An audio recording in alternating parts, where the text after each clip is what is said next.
Welcome to today's deep dive.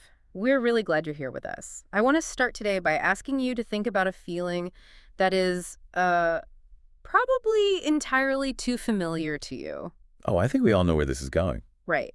Think about the last time you sat in a windowless room or maybe on one of those marathon video calls while someone just recited abstract, disconnected facts at you for hours. Just a wall of text on a screen. Exactly. Think about that very specific, heavy exhaustion that settles right behind your eyes. Your brain feels completely stuffed to the brim, but you somehow feel like you haven't actually learned anything meaningful about the world. Yeah, you're full, but you're starving. That is a great way to put it. Why does so much of modern intellectual life, and modern education in particular, feel so incredibly dry, draining, and totally disconnected from our actual lived experience? It's a profound kind of fatigue. And the crazy part is it's something almost everyone in our modern society just accepts as the normal cost of doing business. We assume that learning hard things is just supposed to feel exhausting. Like mental burnout is just the natural byproduct of acquiring knowledge. Right, we just accept it. But what if that assumption is completely wrong? What if the exhaustion isn't coming from the act of learning itself, but from a fundamental flaw in how we view the human mind?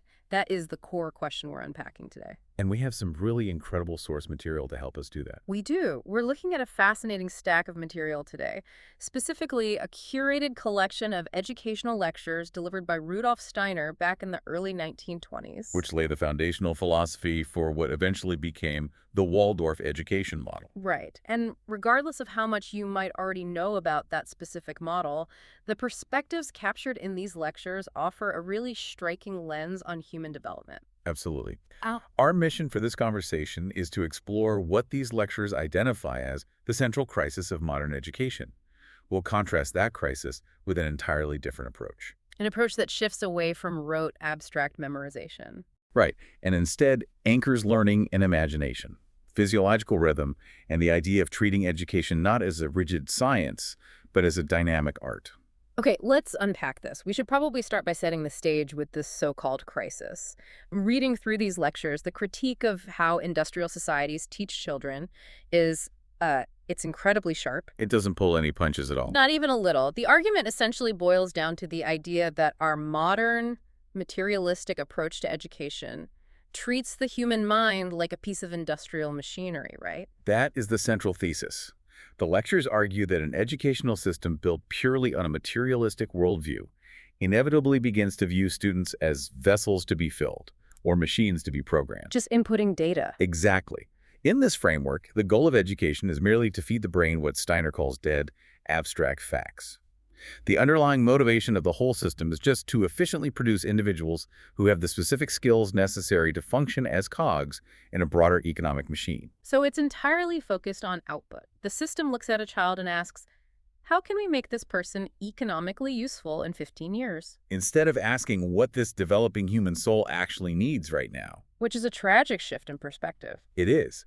The critique is that this hyper-focus on economic utility and abstract intellect completely ignores the spiritual and emotional dimensions of the human being. It leaves the soul out of the equation entirely. Precisely. And the argument here is that when you only appeal to the intellect, when you treat knowledge as a set of fixed, immutable data points to be downloaded, you aren't just failing to inspire the child, you're doing active harm to their internal development. Which causes that deep soul-level exhaustion we were just talking about at the beginning. You're literally draining their life force.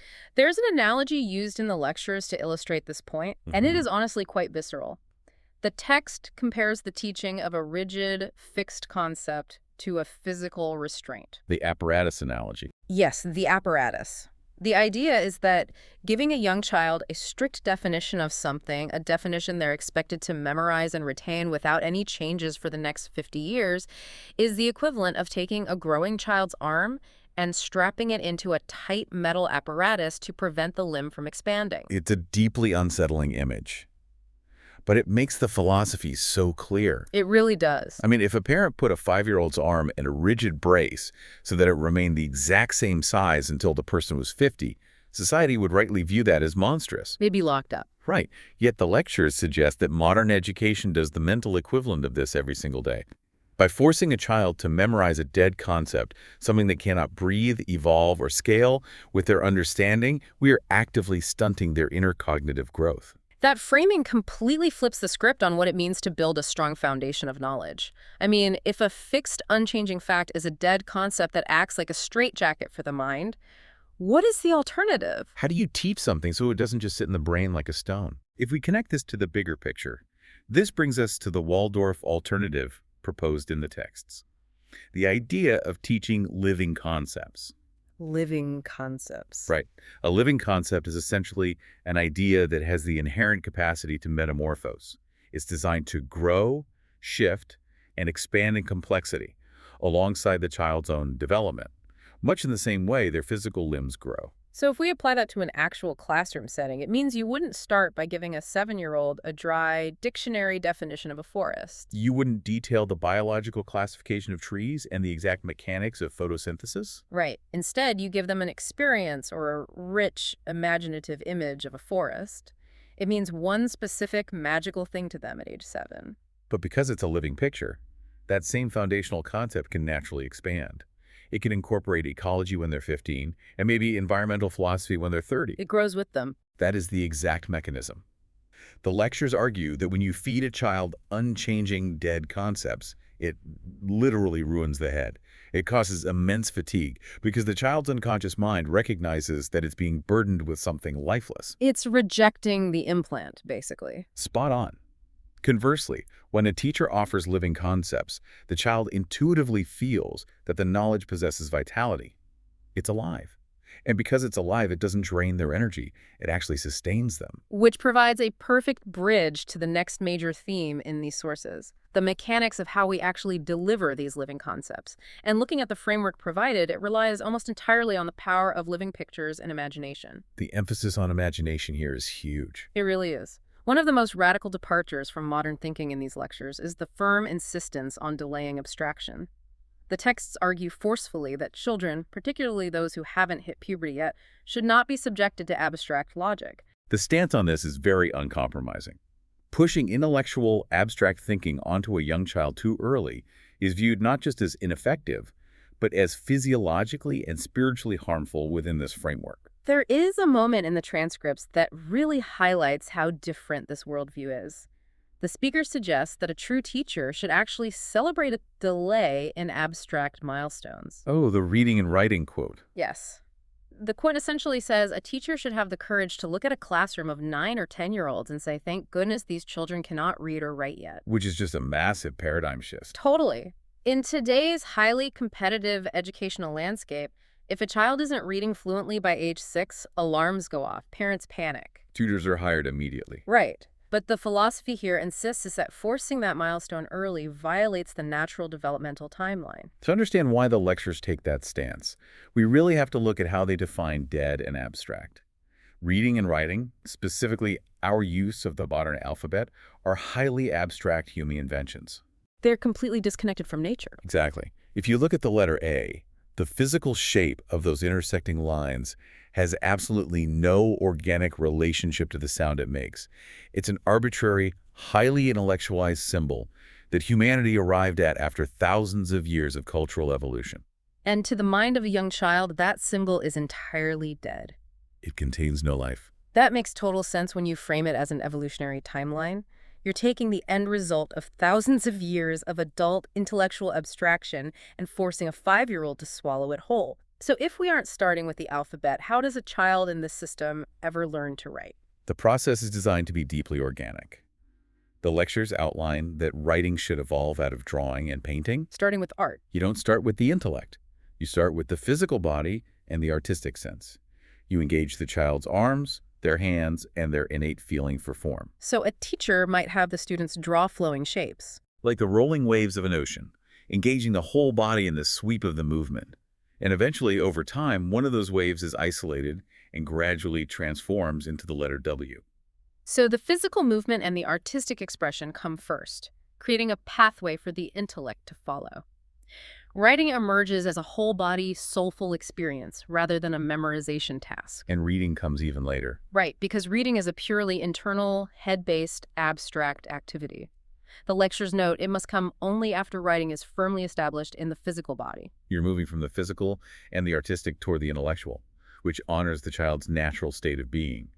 And this reliance on art and imagery extends to how complex truths are taught, too. The sources provide some fascinating real-world examples of this, using living pictures to explain profound concepts rather than relying on dry dogma. The butterfly example is incredible for this. Let's talk about that. The example of explaining the immortality of the soul. In a traditional setting, you might sit a child down and give them a highly abstract theological lecture about the afterlife and the separation of spirit and matter. Which, to a 7-year-old, is just a collection of dead words. Right, it goes right over their head. But the alternative presented here is to use a living picture from nature. You show the child a butterfly emerging from a chrysalis. You explain that just as the butterfly leaves the physical shell of the cocoon behind to take flight, the soul eventually leaves the physical body. But the text includes a really crucial caveat here. It explicitly states that this cannot just be deployed as a clever intellectual metaphor. If the teacher doesn't genuinely believe in the truth of that imagery, it doesn't work. The mysterious fluid. Yes, the lectures talk about a mysterious fluid of conviction that passes from the teacher to the child. The authenticity of the teacher's inner life is paramount. If the teacher views the butterfly merely as a convenient allegory to trick the child into understanding a difficult concept, the child's soul will intuitively sense the deception. Kids always know when you're faking it. They absolutely do. The teacher must actually feel the profound truth of the living picture. Another striking example given in the text is how to teach a child about a plant seed. Oh, this one is such a contrast to modern science classes. It really is. A modern materialistic science class would take a seed, cut it open, and have the children label its anatomical parts: the cotyledon, the embryo, the seed coat. Which is factually accurate, but completely devoid of meaning. It reduces a miracle of nature to pure mechanics. Precisely. It's dead knowledge. The approach advocated in these lectures is vastly different. The child must be taught to look at that tiny seed and understand that it contains the invisible, dormant forces of the sun and the entire cosmos. You bring the universe into the classroom. Right. The teacher might have them paint the seed in relation to the turning of the seasons and the cycle of life. By connecting the seed to the broader universe, it becomes a living picture. It awakens a deep, reverent feeling for nature that a cross-sectional diagram simply can never achieve. And this philosophy isn't just limited to academic subjects. It extends right down to the objects children interact with daily. The sources issue a very strong warning against what they call dead toys. They really do not like geometric building blocks. No, they don't. They specifically call out things like rigid geometric building blocks or assigning meaningless repetitive tasks like complex braiding just to keep hands busy. The critique of those objects is that they are entirely imposed from the outside. A perfectly finished, mathematically precise wooden block asks nothing of the child's inner life. It's an artifact of a highly intellectualized adult civilization forced into the child's world. Exactly. Instead, the recommendation is that children should be encouraged to work with color forms, painting to express their own internal joy, or even their sadness. The creative act should pull something out from the child's own soul. There is a great quote in the text that says these creations should grow out of the human being like his fingers or his nose. I love that quote. It's so vivid. It should be a natural extension of who they are, not some parasitic, artificial task layered on top of them. It's entirely about cultivating the inner life, rather than merely decorating the outer life with facts and rigid structures. And this brings us back to the very first point we discussed. When we force too much of that external, dead, abstract material onto children, we overtax their systems. Which leads directly to the epidemic of exhaustion. Here's where it gets really interesting. We've talked about how abstract facts exhaust the brain, but if we aren't supposed to rely heavily on the brain's nervous system to learn, what physiological system are we supposed to be using? This is such a brilliant pivot in the source material. It's fascinating, the shift from the head to the rhythmic system. The lectures argue that modern education is uniquely draining because it exclusively targets the nervous and sensory systems. That is the physiological core of the critique.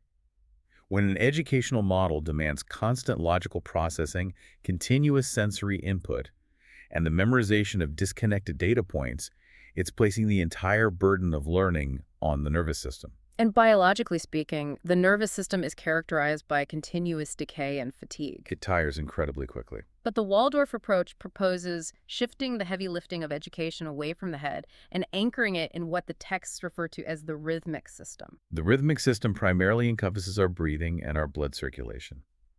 The brilliant, intuitive observation made in these lectures is that, unlike the brain and the nervous system, the rhythmic system simply never tires. It just keeps going. Your heart beats consistently all night long while your conscious mind sleeps.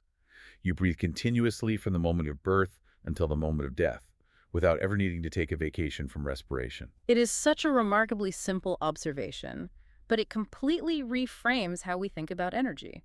We never complain that our heart is tired of beating. We never need to take a break from breathing because the rhythm itself is self-sustaining. Exactly. Therefore, the hypothesis is that if you can anchor the educational process in the rhythmic system rather than the nervous system, you can educate the child in a way that causes virtually zero fatigue. You stop fighting against the body's limits and start working in tandem with its natural, tireless momentum. To explain this, the lectures reference what they call an occult principle. Which, in this historical context, just refers to the hidden underlying mechanics of nature that we don't always perceive. Right, it's not about magic, it's about hidden laws of nature. The principle states that rhythm replaces force. If you look at the natural world, it operates entirely on rhythm.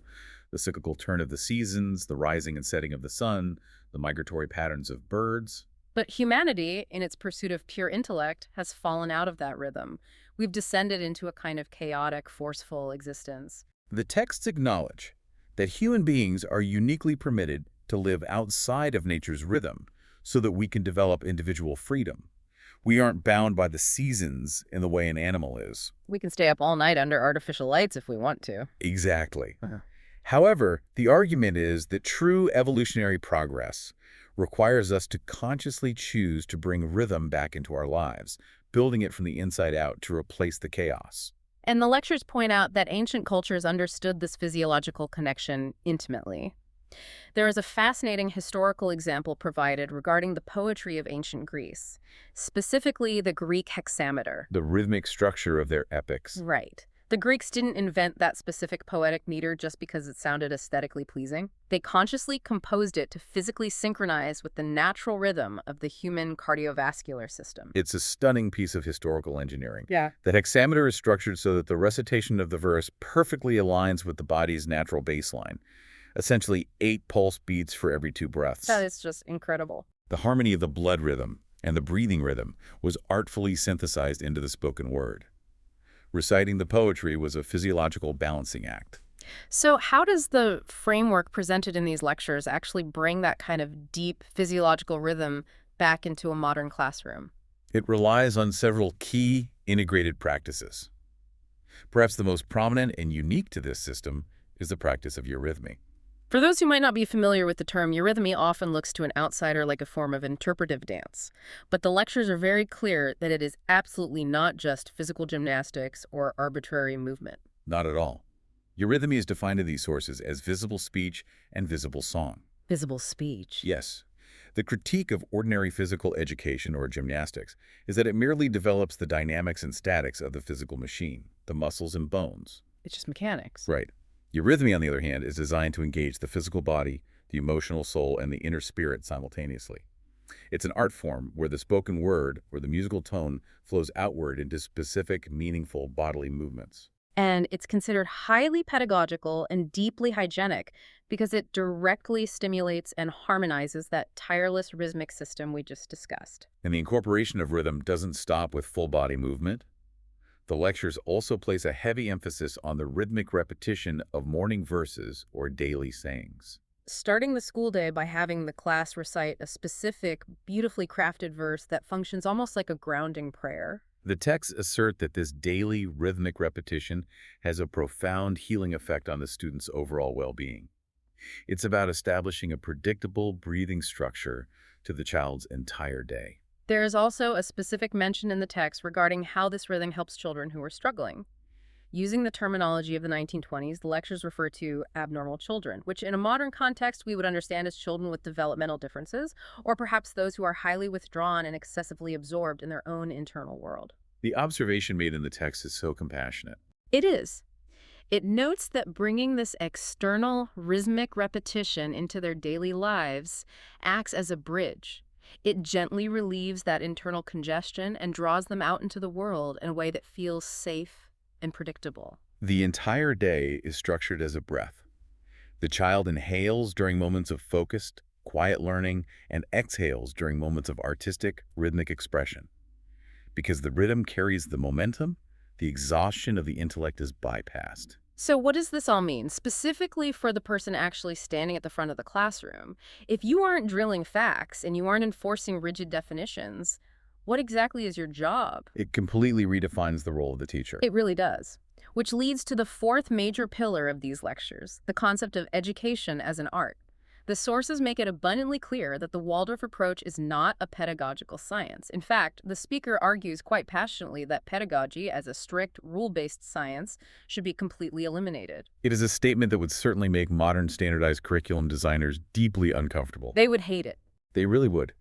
The rejection of scientific pedagogy means there is no universal manual. No strict science, no standardized testing metrics to fall back on. None. The philosophy asserts that a true teacher cannot teach from a rigid rule book, nor can they rely on lesson plans they wrote 5 years ago. They must approach the classroom as an artist approaches a canvas. A painter cannot simply paint today's landscape using yesterday's strict rules. Right. They must respond dynamically to the medium, the light, and the inspiration in front of them in that exact moment. Similarly, the teacher must learn to read the evolving needs of the child month by month and week by week, adjusting their art accordingly.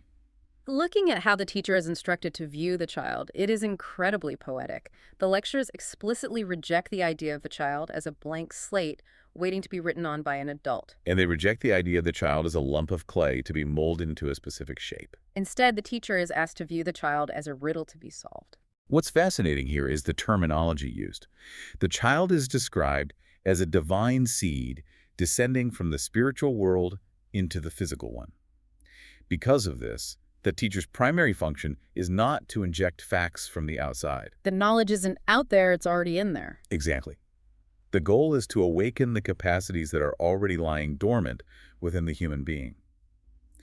The sources state quite beautifully that, at its core, this educational model does not want to educate in the traditional sense. It wants to awaken. And to solve a riddle, you have to observe it deeply. You cannot apply a standardized metric to a riddle and expect a meaningful answer. You have to be intimately present. And because this awakening is framed as an art form, it requires engaging the whole physical body to develop the mind. Which leads to one of the most surprising parts of the curriculum. Yes, one of the most highly specific and frankly surprising examples provided in the lectures. You're referring to the handicrafts. I am. The text points out that if you were to walk into one of these schools in the mid-morning, you would find a classroom full of boys and girls alike, industriously engaged in knitting and crocheting. Which, to a modern observer focused on academic rigor, might look like a quaint waste of time. Just busy work. Right. Yeah. But the reasoning behind it is a fascinating piece of intuitive neuroscience. The lectures view the development of fine motor skills as absolutely essential to cognitive development. The text specifically highlights the complex dexterity required in knitting, the ability to rhythmically cross the middle finger over the index finger. It compares that cross shape to the caduceus, the staff of Mercury. A symbol of medicine and healing. Exactly. The argument is that forcing the hands to learn this complex rhythmic crossing movement literally teaches the physical brain elasticity of thinking. It bridges the gap between the physical and the mental.